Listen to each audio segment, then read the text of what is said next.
அடிப்படை நாகரிகம் கூட இல்லாமல் பெண் இனத்தை அவமதிக்கும் வகையில் தொடர்ந்து தரக்குறைவாக பேசி வரும் EVKS இளங்கோவனுக்கு எதிர்ப்பு வலுத்து வருகிறது. அரசியல் தலைவர்கள், மகளிர் அமைப்பினர், பொதுமக்கள் மற்றும் பல்வேறு தரப்பினரும் இளங்கோவனின் இழிவான செயலுக்கு கடும் கண்டனம் தெரிவித்துள்ளனர். தமிழகம் முழுவதும் பொதுமக்கள் கொந்தளிப்புடன் இளங்கோவனின் உருவ பொம்மைகளை எரித்து தங்கள் கடும் எதிர்ப்பை தெரிவித்து வருகின்றனர். வரும் சட்டமன்ற தேர்தலில் திமுக காங்கிரஸ் கூட்டணியின் படுதோல்வி உறுதியாகிவிட்ட நிலையில் தமிழ்நாடு காங்கிரசின் EVKS இளங்கோவன் மிகுந்த தோல்வி பயத்துடன் முதலமைச்சர் செல்வி ஜெயலலிதா குறித்து அநாகரிகமாக பேசியுள்ளார். அடிப்படை நாகரிகம் கூட இல்லாமல் பெண் இனத்தை அவமதிக்கும் வகையில் தொடர்ந்து பேசி வரும் இளங்கோவனின் இழிவான செயலுக்கு பல்வேறு தரப்பினரும் கடும் கண்டனம் தெரிவித்துள்ளனர். அநாகரிக பேச்சு மற்றும் தரம் தாழ்ந்த நடவடிக்கையில் ஈடுபட்டுள்ள EVKS இளங்கோவனுக்கு பல்வேறு மகளிர் அமைப்பினரும் கடும் எச்சரிக்கை விடுத்துள்ளனர். சகோதரர் இளங்கோவன் அவர்கள் தொடர்ந்து பெண் தலைவர்களை அவமதித்து அவமரியாதையாக நாகரிகமற்ற முறையில் பேசி வருகிறார். நேற்றைய தினம் தமிழக முதலமைச்சரை பற்றி மிக கீழ்த்தரமாக விமர்சனம் செய்திருக்கிறார். இது முதல் முறை அல்ல. அவர் கட்சியை சார்ந்த பெண் தலைவர்களை அவர் மோசமாக விமர்சிக்கிறார். எதிர்கட்சி தலைவியாக என்னையும் அவர் மோசமாக விமர்சித்தார். இன்று தமிழகத்தை ஆண்டு கொண்டிருக்கும் முதலமைச்சர் அவர்களை மோசமாக விமர்சித்து வருகிறார். இது வன்மையாக கண்டிக்கத்தக்கது. ஏனென்றால் தனிப்பட்ட முறையில் முதலமைச்சரையோ மற்ற பெண் தலைவர்களையோ கேலி செய்வதை போல ஒரு அரசியல் தலைவர் பேசுவது கடுமையான கண்டனத்திற்குரியது. இதன் மூலம் தமிழகத்தில் உள்ள பெண் தலைவர்கள் மட்டுமல்ல, பெண்கள் அனைவருமே காங்கிரஸ் தலைவரையும் காங்கிரஸையும் நிராகரிக்க வேண்டும் என்று நான் கேட்டுக்கொள்கிறேன். இளங்கோவன் தொடர்ந்து இப்படி பேசி வந்தால் தமிழகத்தில் உள்ள அத்தனை பெண் தலைவர்களும் அவருக்கு எதிராக கிளர்ந்து எழுவார்கள். EVKS இளங்கோவன் அவர்கள் சொன்னதை எந்த விதத்திலும் ஏற்றுக்கொள்ள முடியாது. அந்த விமர்சனத்திலே தரம் இல்லை. விமர்சனம் கொள்கை அடிப்படையில் செய்யப்பட வேண்டும், கோட்பாட்டின் அடிப்படையில் செய்யப்பட வேண்டும். அவதூறாக, அவமானகரமாக, இழிவுபடுத்துவதாக, தரம் தாழ்ந்ததாக இருக்கக்கூடாது. குறிப்பாக பெண் என்பதால் அவதூறாக பேசுவது என்பதை நிச்சயமாக நாங்கள் ஏற்றுக்கொள்ளவில்லை. EVKS இளங்கோவன் அவர்கள் தொடர்ச்சியாக பெண்கள் என்று சொன்னால் முறையற்ற விதத்திலே பேசுவதை தொழிலாக கொண்டிருக்கிறார். இதை நாங்கள் ஜனநாயக மாதர் சங்கத்தின் சார்பாக வன்மையாக கண்டிக்கிறோம். எங்களை பொறுத்தவரை கட்சிகளுடைய முன்னணி ஊழியர்கள், முக்கியமான தலைவர்கள், அதே போல தேர்ந்தெடுக்கப்பட்ட உறுப்பினர்கள் பெண்களை பற்றி அவதூறாக பேசினால் அது சரியல்ல என்பதை நடத்தை விதியில் ஒன்றாக சேர்க்கப்பட வேண்டும் என்பதை தொடர்ச்சியாக வலியுறுத்துகிறோம். பெரியார் அவர்கள் பெண்களுக்காக, பெண்ணியத்திற்காக பாடுபட்டவர். அந்த குடும்பத்தில் வந்த நமது சகோதரி இளங்கோவன் அவர்கள் தொடர்ந்து பெண்களை தரக்குறைவான வார்த்தைகளால் சாடிக்கொண்டே இருக்கின்றார். பெண்களை இழிவுபடுத்தி பேசுகின்றதை அவர் தவிர்க்க வேண்டும் என்பதை இந்திய மாத தேசிய சம்மேளனத்தின் சார்பிலே வன்மையாக கண்டித்து கூறுகிறேன்.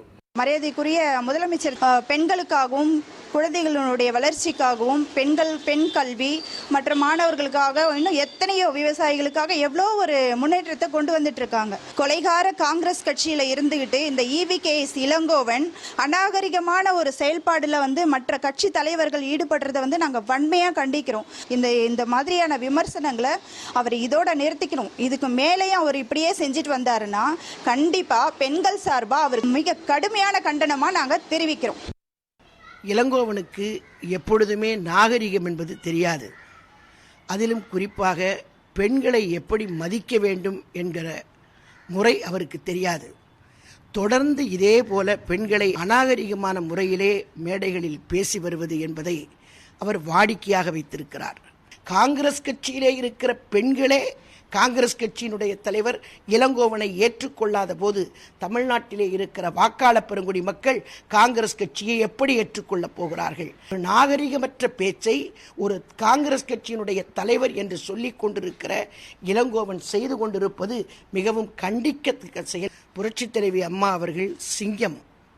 இந்த சிங்கத்தை பூனைகளெல்லாம் ஒன்று சேர்ந்து வீழ்த்தி விடலாம் என்று கனவு காண்கிறார்கள். தோல்வி பயம் கண்டிருக்கிறது அவர்களுக்கு. ஆகவேதான் காங்கிரஸ் கட்சியை பொறுத்தவரை எப்பொழுதுமே தமிழ்நாட்டிலிருந்து 1967 விரட்டப்பட்ட கட்சி காங்கிரஸ் கட்சி. புரட்சித் தலைவி அம்மா அவர்களை கொச்சைப்படுத்தி பேசிக் கொண்டிருந்தால் தமிழ்நாட்டு பெண்கள் என்றைக்குமே தாங்கிக் கொள்ள மாட்டார்கள். எந்த குறையையும் மாண்புமிகு அம்மா அவர்களை பார்த்து சொல்ல முடியாத இளங்கோவன் தனிப்பட்ட முறையிலே அம்மா அவர்களை விமர்சித்து கொண்டிருந்தால் காங்கிரஸ் என்கிற பெயரே தமிழ்நாட்டில் இல்லாத நிலைக்கு போய்விடும் என்பதை நான் இந்த நேரத்தில் எச்சரிக்க விரும்புகிறேன். இந்த எதிர்க்கட்சியைச் சேர்ந்தவர்கள்லாம் அரசியல் ரீதியாக புரட்சி தலைவி அம்மா அவர்களை வெல்ல முடியாது. மக்கள் இதயத்திலே புரட்சி தலைவி அம்மா அவர்கள் இருக்கின்றார்கள். அதை நாம் வென்றுவிட முடியாது என்று தெரிந்து கொண்டுதான் சில விஷமிகள் புரட்சி தலைவி அம்மா அவர்களை பொறுத்தவரையில் தனிப்பட்ட முறையிலே விமர்சனம் செய்ய வேண்டும் என்று தொடர்ச்சியாக செய்து வருகின்றார்கள். காங்கிரஸ் தலைவர் என்று சொல்லிக்கொண்டிருக்கக்கூடிய ஒரு கோமாளி புரட்சி தலைவி அம்மா அவர்களை விமர்சனம் செய்து பேசக்கூடியதை பார்க்கும் பொழுது பெண்கள் அவரை அருவருப்பாக பார்க்கக்கூடிய நிலைதான் இருக்கின்றது. இளங்கோவன் அம்மாவை பற்றி பேசுவதற்கு எந்த விதத்திலும் அருகதையே இல்லாத ஒரு மனிதர். இன்றைக்கு மாபெரும் சக்தியாக, மக்கள் சக்தியாக, கழகத்தை சீரோடும் சிறப்போடும் இராணுவ தளபதியாக நடத்தி வருகின்ற புரட்சி தலைவி அம்மா அவர்களை பார்த்து தேவையில்லாத விமர்சனங்களை செய்வதை அவர் கட்டுப்படுத்த வேண்டும், அதை தவிர்க்க வேண்டும். இல்லை என்றால் அனைத்திந்திய அண்ணா திராவிட முன்னேற்றக் கழகம் மட்டுமல்ல, பெண் சமுதாயமே அவருக்கு பதிலடி கொடுக்க தயாராகிவிடும் என்பதை இந்த நேரத்திலே தெரிவித்துக் கொள்கின்றேன். இளங்கோவன் அவர்கள் பெண்களை பத்தி இவ்வளவு கொச்சை பத்தி பேசுறத தவிர இவருக்கு வேற எதுவுமே தெரியாதா? காங்கிரஸோட சாபக்கேடு தமிழ்நாட்டில் ஈவிகே இளங்கோவனை காங்கிரஸ் தலைவரா போட்டது. மாண்புமிகு புரட்சி தலைவி அம்மா அவர்களை ஒரு முதலமைச்சராக மட்டுமல்ல, எல்லார் வீட்லயும் ஒரு தாயா பாக்குறாங்க. அரசியல் ரீதியா தைரியம் தான் விமர்சனம் பண்ணு. ஒரு தோல்வி பயத்தால் தரம் தாழ்ந்த வார்த்தைகளை பேசுவது இளங்கோவனுக்கு வாடிக்கையாயிடுச்சு. இதை போன்ற தரம் தாழ்ந்த வார்த்தைகளை பேசுவது அழகல்ல. நிச்சயமாக மக்கள் உங்களுக்கு இந்த தேர்தலில் புரிய வைப்பாங்க. திமுக வரலாறு மட்டுமல்ல, இளங்கோவன் வரலாறும் இந்த தேர்தலோட முடிய போகுது. தமிழ்நாட்டில் எங்கள் அம்மா ஆட்சி நடக்கிறதுனால, சட்டம் ஒழுங்கு கட்டுப்பாட்டில் இருக்கிறதுனால இளங்கோவன் இன்னும் பப்ளிக் ஸ்டேஜில் பேசிக்கிட்டு இருக்கார். இல்லை, அவர் பேச்சுக்கு கோமா ஸ்டேஜில் இருந்திருப்பார். யாராக இருந்தாலும் எதுவாக இருந்தாலும் சந்திக்கிற தைரியம் இருக்கணும். வாயில் இருக்கிற வீரம் நெஞ்சில் இருந்தால், தைரியம் இருந்தால் எலெக்ஷனில் நின்று இளங்கோவனை டெபாசிட் வாங்க சொல்லுங்கள், அதுக்கப்புறம் பேச சொல்லுங்கள். அவங்க தாத்தா பெரியாரையும் சரி, அப்பா சம்பத்தையும் சரி திட்டம் போட்டு ஏமாத்தினவர் கருணாநிதி.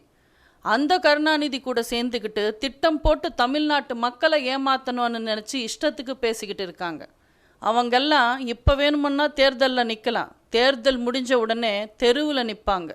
கோடிக்கணக்கான மக்கள் இதயங்களிலே குடிகொண்டிருக்கின்ற ஒரே தலைவி, ஒப்பற்ற தலைவி, புரட்சி தலைவி மாண்பு தமிழகத்தினுடைய முதல்வர் அம்மா அவர்களை பார்த்து இளங்கோவன் பேசி வருவது ஏற்றுக்கொள்ளக்கூடிய ஒன்றல்ல. மாதர் தம்மை இழிவு செய்யும் மடமையை கொளுத்துவோம் என்றான் பாரதி. ஆனால் இன்றைய தினம் அவரது பேச்சுக்கள் மிகவும் மோசமாக அமைந்திருக்கிறது. ஏற்கனவே தவறாக பேசிய இளங்கோவன் நடமாட முடியாத நிலை ஏற்பட்டது தமிழகத்திலே. நாங்கள் போற்றி வணங்குகின்ற அம்மாவை தரைக்குறவாக இவர் பேசி வருவாரேயானால் தமிழகத்திலே இவர் தேர்தல் பிரச்சாரம் செய்ய முடியாது. தமிழக மக்கள் இதை ஒப்புக்கொள்ள மாட்டார்கள்.